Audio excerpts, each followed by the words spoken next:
Student, welcome to NG academy math. आपकी जीत हमारी जीत। तो आज हम लोग जीत हासिल करने वाले हैं ट्रायंगल के ऊपर में, यानी कि त्रिभुज के बारे में जानेंगे कि भुजा के आधार पर त्रिभुज कितने प्रकार के होते हैं और उनके नाम को जानेंगे, उनकी विशेषताओं को जानेंगे और क्या जानेंगे, उनके चित्रों को समझेंगे, देखेंगे। तो आप लोग रेडी है सीखने के लिए? अगर रेडी है तो सीखने के लिए स्टार्ट करते थे। तो सबसे पहले जानते त्रिभुज, जिसका हम लोग अंग्रेजी में क्या बोलते हैं? ट्रायंगल। ठीक है, ट्रायंगल। तो त्रिभुज में देखो नाम में छुपे त्रि मतलब होता है तीन, अब भुज का मतलब होता है भुजा, यानी कि साइड्स। उसको हम लोग क्या बोलते हैं? त्रिभुज बोलते हैं। अब त्रिभुज जब ये बोलते हैं तो इसको क्या होता है, यानी कि सीधा सा बात है, त्रिभुज का मतलब तीन भुजाओं द्वारा घिरे क्षेत्र को क्या कहते हैं? त्रिभुज कहते हैं। याद हो गया? एग्जाम्पल में कोई भी त्रिभुज ए बी सी, ये क्या है? त्रिभुज है। कैसे पता चला? क्योंकि एक लंबाई है ए, एक भुजा है, यानी कि एक देखो, एक भुजा है, दो भुजा, तीन भुजा, इसको हम क्या बोलते हैं? त्रिभुज बोलते हैं। तो एक त्रिभुज में क्या क्या चीज होते हैं? पहला, तीन भुजा होते हैं, तीन कोण होते हैं। कोण यानी कि एंगल, भुजा यानी कि साइड, यानी कि कहने का मतलब है तीन कोण, है ना? तीन कोण, तीन भुजा क्या क्या है? A B,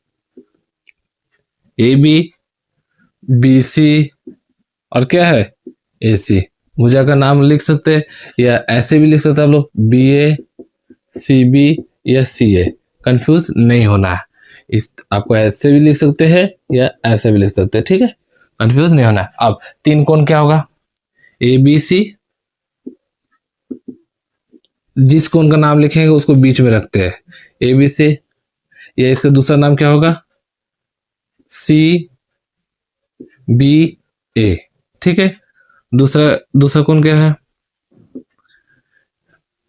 A B C हुआ। ये वाला कोण ए सी बी, ए सी बी या बी सी ए। ये दूसरा कोण। तीसरा कोण क्या है? तीसरा कोण ये वाला हुआ बी ए सी, या सी ए बी। कंफ्यूज नहीं होना।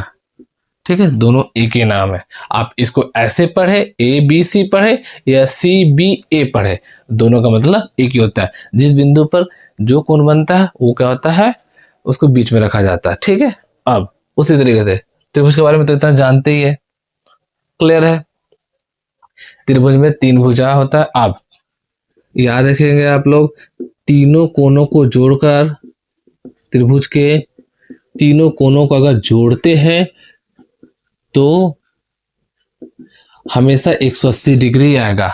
अगर जिस त्रिभुज का तीन कोण को जोड़कर 180 डिग्री नहीं आ रहा तो वो त्रिभुज हो ही नहीं सकता, त्रिभुज बनवे नहीं करेगा।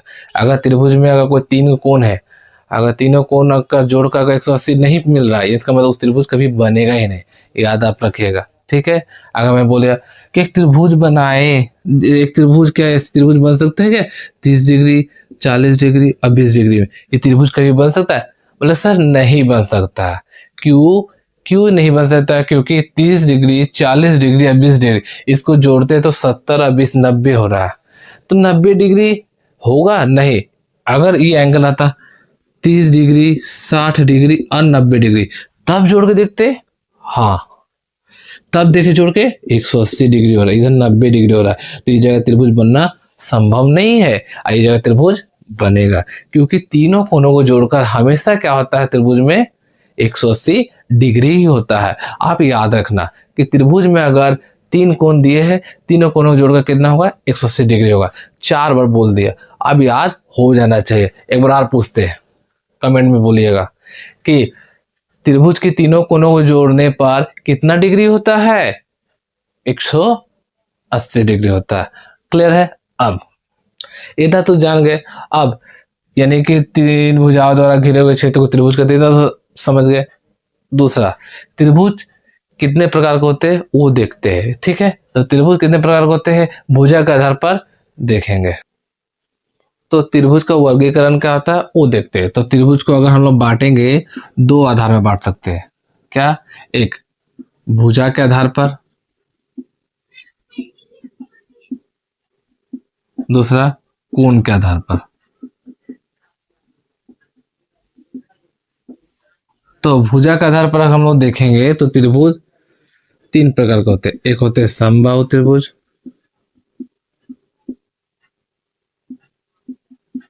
समबाहु त्रिभुज, ठीक है। दूसरा है समद्विबाहु त्रिभुज,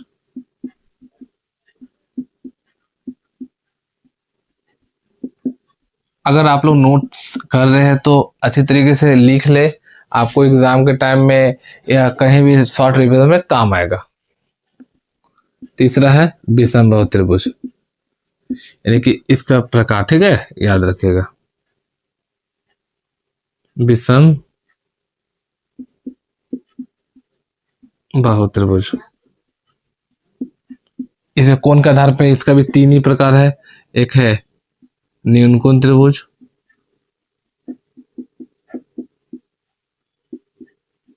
दूसरा है समकोण त्रिभुज,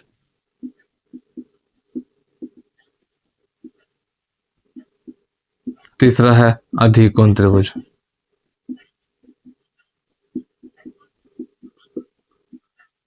याद हो गया कि अगर त्रिभुज का अगर हम लोग वर्गीकरण करेंगे तो त्रिभुज को 2 आधार में बांट सकते हैं। पहला भुजा के आधार पर, कोण के आधार पर। भुजा के आधार पर 3 त्रिभुज होते हैं, समबाहु त्रिभुज, समद्विबाहु त्रिभुज, विषमबाहु त्रिभुज।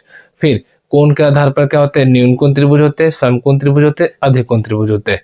क्लियर है? अब समबाहु त्रिभुज किसको बोलते हैं वो समझते हैं। जिस त्रिभुज का क्या होता है, तीनों भुजा बराबर होता है। तीनों भुजा क्या होता है? भुजा बराबर होता है। ठीक है, तो किस तरीके से करते जानते हैं। तो सम का बाहु त्रिभुज क्या होता है वो समझेंगे। तो समबाहु त्रिभुज किसको बोलते हैं वो समझते हैं। समबाहु त्रिभुज अगर देखेंगे, नाम में छुपा हुआ है, ठीक है। समबाहु त्रिभुज, इसमें क्या होता है, तीनों भुजा क्या होता है? बराबर होता है। तीनों भुजा बराबर सेम होता है। जैसे ड्राइंग अगर समझेंगे, ठीक है। तो अगर ये 6 सेंटीमीटर है, ये 6, ये थोड़ा सा ज़्यादा बना दिए तो होना चाहिए ऐसे। ये भी 6 सेंटीमीटर है, ये भी 6 सेंटीमीटर, ठीक है। ए बी सी, तीनों भुजा बराबर, जैसे मतलब ए बी बराबर बी सी बराबर ए सी। यानी कि समबाहु त्रिभुज में तीनों भुजा हमेशा क्या होते हैं? बराबर होते हैं। और इसका एक और खासियत क्या है, जब तीनों भुजा बराबर है तो तीनों कोण भी क्या होंगे? तीनों कोण भी कितना होंगे? कोण भी बराबर होंगे। आप लोग जानते हैं कि तीनों कोण के प्रत्येक कोण कितना का होता है? सिंपल सा बात है। अगर एक त्रिभुज को जोड़ने पर, त्रिभुज के तीनों कोणों को जोड़ने पर 180 डिग्री होता है। तो अगर समबाहु त्रिभुज में तीनों कोण बराबर है तो 180 का 3 को बराबर भाग बांटे कितना होगा? 60। प्रत्येक कोण कितना का होता है?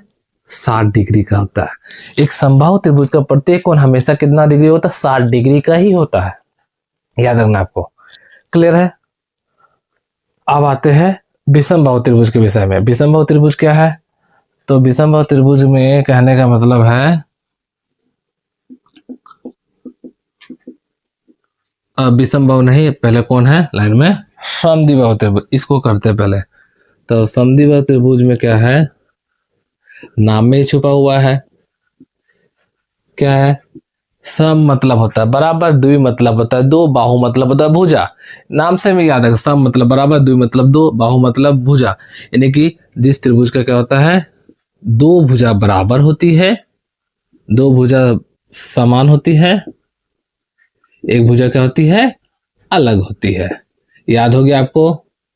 नाम में तो है, सम मतलब बराबर, द्वि मतलब दो। जिस त्रिभुज का दो भुजा बराबर होगी, एक भुजा अलग होगी, उसको हम लोग क्या बोलते हैं, समद्विबाहु त्रिभुज। और इसमें क्या होगा, उसी तरह से दो कोण भी सेम होंगे। तो भुजा दो सेम है तो दो कोण भी सेम होंगे, समान होंगे। ठीक है, याद रख पाएंगे।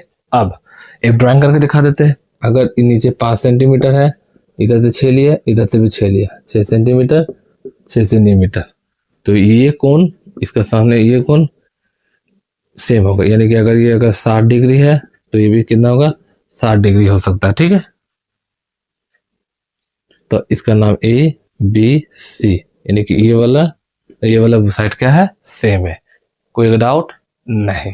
अब समबाहु संधिबाहु हो गया। अब आते हैं विषमबाहु। विषम का मतलब अलग अलग, सब चीज अलग, तीनों भुजा क्या होगा, अलग होगा। तो विषमबाहु त्रिभुज अगर हम लोग पढ़ेंगे तो बहुत आसान है, इधर ही पढ़ लेते हैं। तो विषमबाहु त्रिभुज क्या है, नाम में छुपा, विषम मतलब अलग। जिस त्रिभुज का तीनों भुजा क्या है, सब अलग अलग है, कोई 3 है, कोई 4 है, कोई 5 है, और तीनों कोण क्या है, अलग अलग है। ये हो सकता है। तो जिस त्रिभुज के